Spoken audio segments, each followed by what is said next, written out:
Hello everybody, and a warm welcome to the Memorial Rugby Ground for West Country Club Rugby. We have a real bonanza for you today. Highlights from two separate games. The first, the local derby between Bristol and Gloucester, and later in the programme we'll have highlights from Stradey Park, where this afternoon Llanelli are taking on Bath. But we concentrate first on this Courage Club Championship Division 1 game between Bristol and Gloucester. Bristol launching their Courage Club Championship season today. Gloucester, well, they've already had one very convincing win over Coventry. But let's not forget that Bristol actually beat Gloucester twice last season, and this particular try coming up was a corker. This was the try scored in the 17-10 victory by Bristol over Gloucester here at the Memorial Ground last February. The charge comes in, good handling from the pack, and ultimately, that's right, centre Ralph Nibbs getting the ball, shaking off a couple of tackles and going over in the corner for an excellent try. Well, with me as usual, John Puddin. John, a thought about this afternoon. Of course, a couple of changes in the Bristol side from that Swansea defeat, and quite important ones. Yes, there are a few changes, and I think when you look at the two teams on paper, Gloucester are obviously going to start favourites. I think perhaps Bristol may struggle a bit in the second row for line-out possession. Two big lads up against them. They were a bit short of line-out against Swansea last week. But I think the crux of the match, or it will all come to rest on how the two back rows play this afternoon. Despite the weather, the sunny day with a dry underground, I think it'll be fairly tight, especially first half. And it's how these two back rows get in and kill the ball on the floor, make it available for the rest of the team is what will decide the match. Gloucester, very much untried combination in the back row, but from what I hear in the north of the county, an excellent unit. So it should be very interesting this afternoon. Money on any particular side? Well, as an ex-Bristol player, I'd like to see Bristol win, but I think they will struggle this afternoon, but I think they'll put up a much better performance than a lot of people would give them credit for. John? So they could just sneak it. OK, John, thank you very much indeed. I'll let you sneak off now up to your commentary position. And just to mention to you, we've had a lot of rain midweek. Well, I'm glad to say that's departed us, and it's beautiful sunshine here this afternoon. It's perfect for a running game of rugby. And the lucky man with the microphone bringing you all the commentary, who else? Derek Robinson. This is a very settled-looking Gloucester side. Indeed, the half-backs and three-quarters have been together now for a long, long time. The traditional power base in Gloucester is the pack, and when I saw them demolish Coventry a couple of weeks ago, I saw a bunch of forwards with weight and strength and speed and great appetite for the ball, none more so than number 8, Jeremy Bennett, who I reckon is the man to watch. And if Gloucester get the territory and Bristol make mistakes, then Nick Marmont at fullback has a lethal goal-kicking boot. Bristol are struggling to plug holes in their team. Injuries have hit them at stand-off, at centre, in the front row of the scrum and in the second row. So, given those troubles, the best that anyone can say is that this is a very experienced team. The replacements are all very seasoned players. And above all, the good news is that skipper Nigel Pumphrey is back to give some height in the lineouts, and England internationals Richard Harding and John Webb at scrum half and fullback are usually worth double. Behind the scrum, there's a lot to be proved, but we know Nibbs can be a match winner on his day. So, referee Roger Quittenton sets away this first ever league match. Bristol in Division 1 of the new Rugby Union League competition. And that will be touchdown for a dropout. Mike Hamlin, standoff half. And up to take the kick is their fullback, Nick Marmont.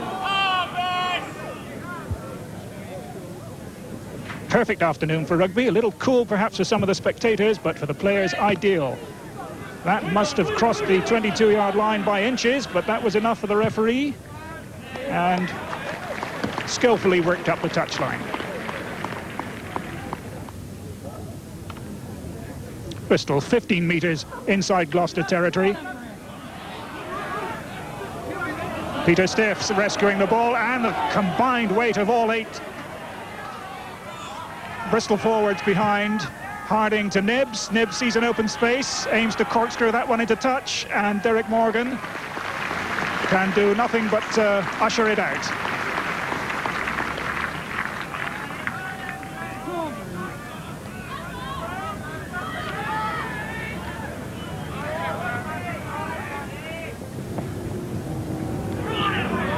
Very loose ball to the tail, won I think by Bristol.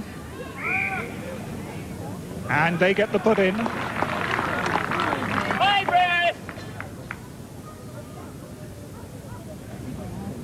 I think it's fairly obvious from the shenanigans in the scrum that Gloucester aren't going to give Bristol a good set ball. Huge pass out from Harding to Webb. This is a chance for him to ease through, but he was well covered. And nibbles across as there goes Bennett, the number 8 on the rampage for Gloucester, eager to seize the chance of a counter-attack.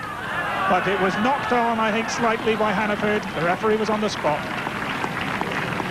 Yes, I think very notable then, Derek, how quickly they were on John Webb. The word's obviously got around that he's going to run with the ball, and when he does, he's dangerous, and they're putting him down very early and keeping a very careful watch on him. Bristol feed. And the offence, I think, is against the scrum half for a crooked feed.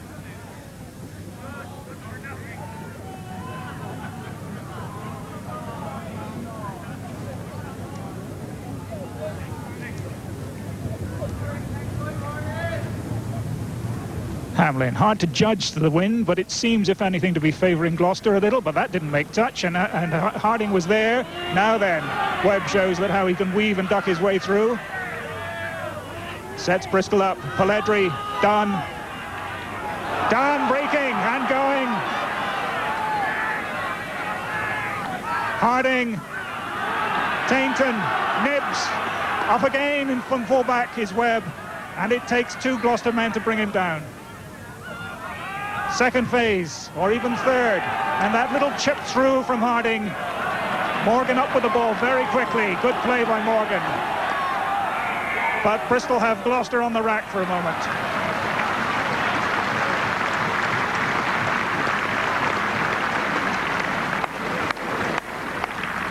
So with 7 minutes gone, that repeated rush by Bristol has forced Gloucester to infringe, and here now is John Webb with the first chance to put points on the board. 2 penalties and a conversion last week against Swansea. Way out from the left. And it's there. 3 points up to Bristol after 7 minutes. John Webb strikes.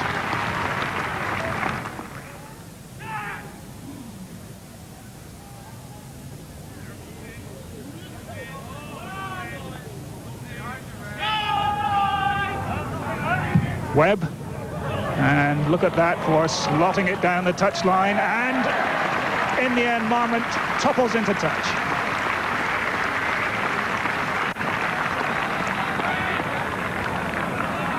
Well, John Pullen, we have another penalty kick. I can only think that that was for deliberately throwing the ball into touch.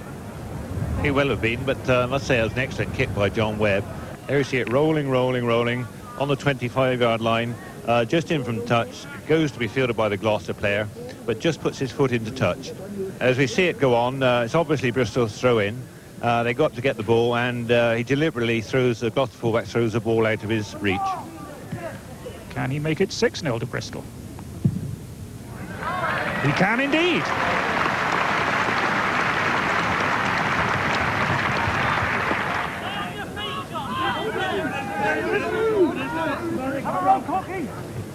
Harding, Dunn standing off. Morgan, useful kick in field. Marmont outside his 22 has to run back and finds the touch.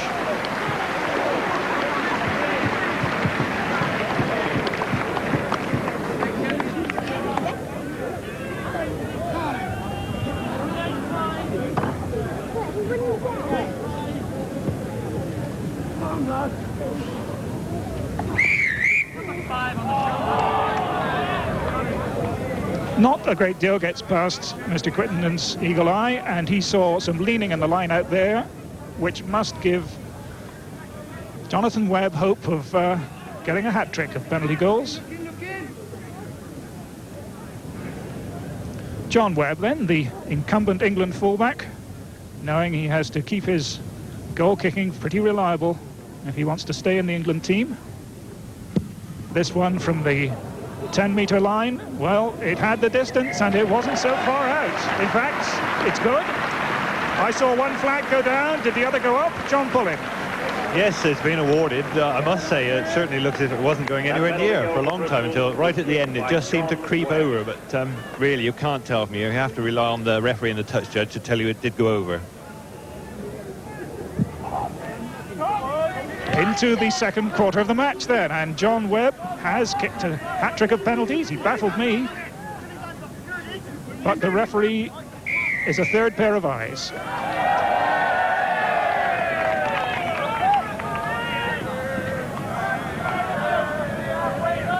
Well, just a matter of a minute or so since John Webb kicks his third penalty goal. Here we see Nick Marmont with an equivalent position at the other end of the field. Very short run up, curling it excellently.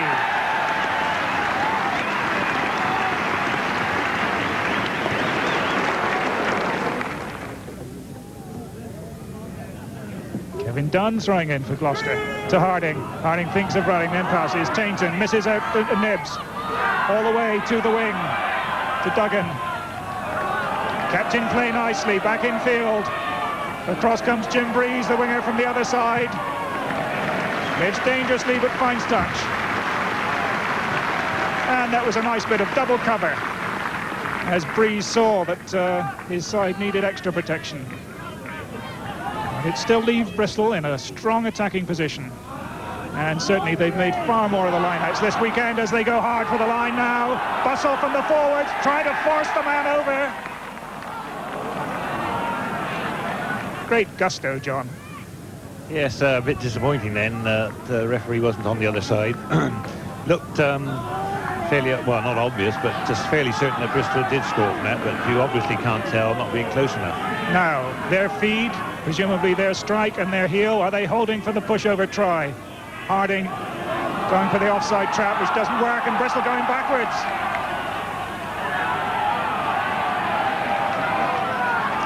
And that was one opportunity wasted. As away come Gloucester. That was Brain. And just the knock-on.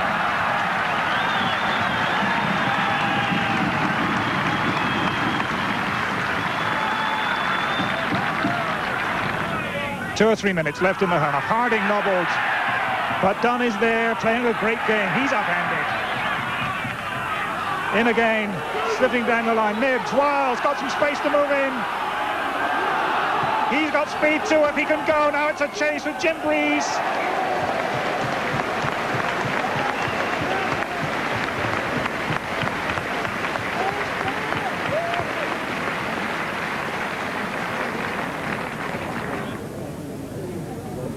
So for Gloucester, that was a brief escape into Bristol territory.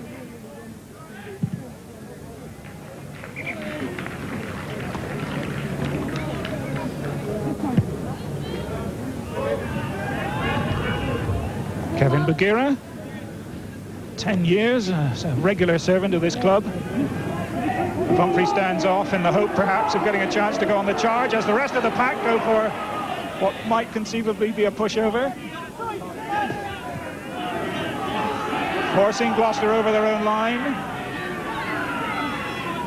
Wu has the ball, the referee has to see it, and it's a try given. Yes, a very well controlled ball here by Bristol. All 8 forwards in there, wheeling round. Referee thinks he knows what's going to happen. He does. He gets in the right place, and there we see, I think it's Andy Dunn has got the ball on the ground. And that makes the score 13 points to 3 at the end of this first half. Well, Derek, much to my surprise, the Bristol pack are well on top of the Gloucester 8, holding them in the set piece, but basically in the loose play, they're everywhere. They're working as a unit. They're on the ball much quicker than Gloucester, pushing them back. And even more obvious, the fact that the Bristol side as a whole are much more willing to run the ball this afternoon. And I think eventually Gloucester will wake up to the fact that the only way they're going to get back into this game is to use some of the possession they've got this afternoon and run it rather than kick it downfield. Nick Marmont, with his side 10 points adrift, starts the second half of this game. And Harding covering everywhere, as he always seems to be. Extraordinary anticipation that this player has, and I suppose that's what gets you to international levels.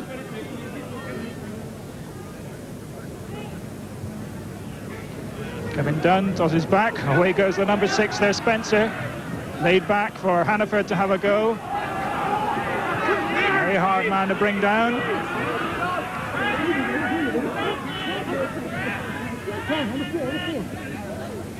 And a bit out. On the charge there, that was McLean. And once more, and my goodness, if it hadn't been for that infringement, I think it could well be that Breeze would have been over in the corner. So the second half just a couple of minutes alive, and already Gloucester almost over with a tremendous rolling maul that carried them 20-30 metres, winning them this 5-metre scrum. Will they go for the pushover? Oh, Bristol are inching them backwards this time. Hamlin Taylor looking to give it to McLean and then failing, but at that time I think Tainton was just, no, it was Duggan able to keep out Jim Breeze.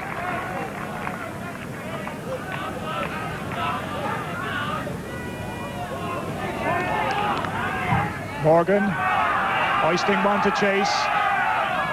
Marmont is underneath. Well brought down by Morgan. Swift into passing by Gloucester. This is something we didn't see in the first half.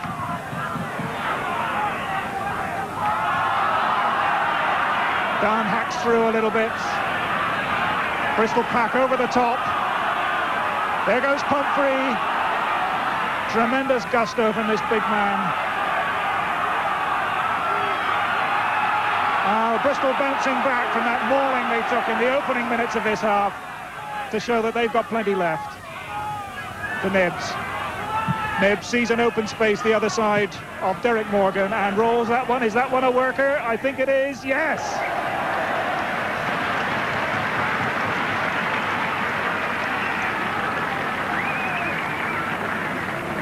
Bristol cut it to 2 all the way out to Pumphrey. Dunn wasn't able to clean it up much, but the rest of the forwards are there. And Gloucester lie on it. Killing the ball, preventing Bristol from getting clean and legal possession. Up comes Webb, I have no doubt at all. This is the shortest range so far this afternoon. Makes it 4.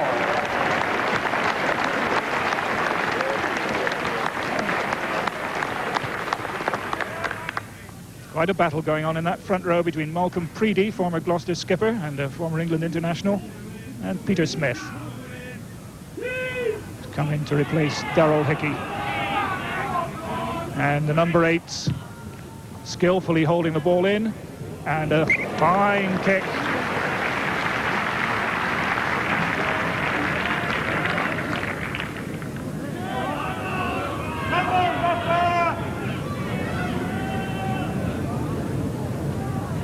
Well, now, this is the kind of line-out situation where a big man with a lucky catch can just fall over. And it's happened.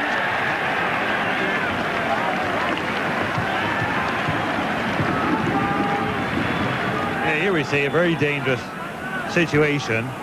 Surprised Bristol threw it. I thought they'd have a short line and threw it over the top. Anyhow, they threw it in the middle, the ball bobbing up and down, and Spencer eventually latches onto it and just falls over the line, touches down. A tragic mistake by Bristol, really. Well, how quickly this game can turn. One moment Bristol leading 16-3, now it's 16-7. If Marmont gets this, it'll be 16-9. And he has.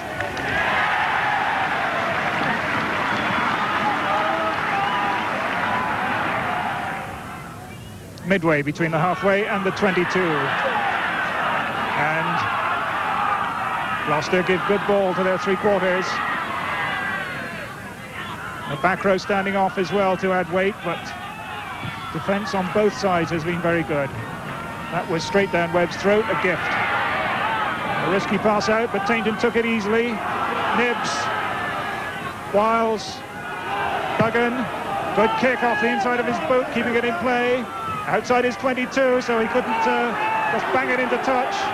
Once more, Bagheera plays scrum half. Tainton, Webb. Webb still going. How difficult it is to bring this man down.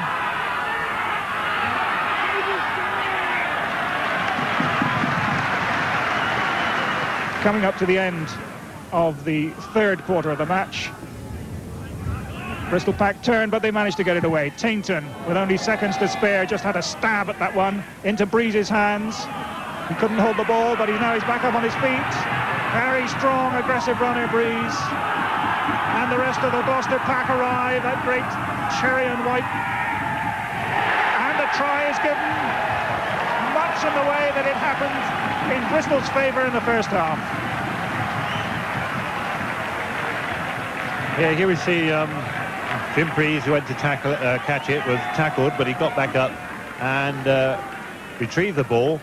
Really going well. He is a strong runner, Jim Breeze, on the wing. The forwards, there we see Etheridge, Brain, whole lot coming round. Hannaford scrum half there. Can't see the referee seeing the touchdown, but he's tucked in behind, eventually gives it to Gloucester. Again, I think you could credit that to the Gloucester pack.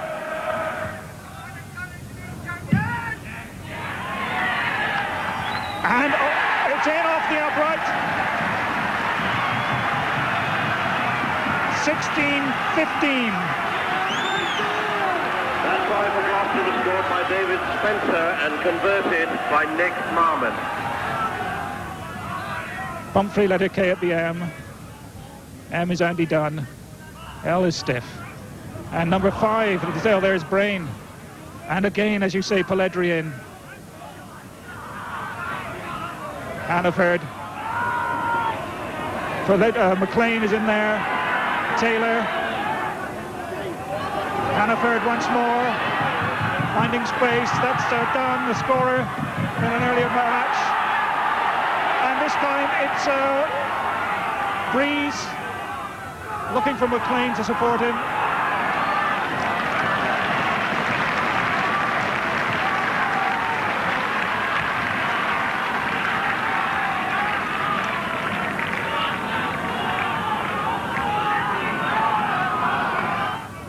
Less than a minute in this second half of this crucial match as Gloucester steal a ball that Bristol seem to have won, and he's over for the try.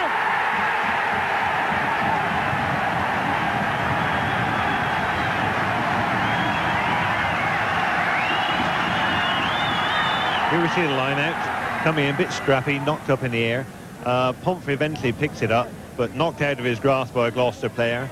Nipped out to Hamlin, a little jink, but flips it inside, and there we see the flanker Smith crashing over for the final Gloucester try. I make it we are into injury time now, so anything that Barmont can add will just confirm what looks like to be a Gloucester victory, and it's there. So there is the final whistle, and Gloucester run out here victors by 21 points to 16 with a try scored literally in the last minute of the match. Well, John Pulley, it's certainly a cracking good game. As a whole, the match I thought was an excellent advert for rugby, especially league rugby. Normally a Bristol-Gloucester match is very tense, but this afternoon we had a lot of very good play. Three quarters did come into it, but basically a lot of good forward running. Some exceptional bursts from the whole Bristol pack. And later on in the match, last quarter, the Gloucester 8 got in on the act and were doing some stirring stuff themselves. Thank you, John. So there it is. Gloucester come away with 4 points in this league match, the first ever in the first division at the Memorial Ground, and scoring 3 points, 3 tries to Bristol's 1. You might say, well, yes, they deserve it. But really, the victor this afternoon has been rugby football. And now over to Ian Seymour, who's talking to the president of the Rugby Football Union, John Burgess.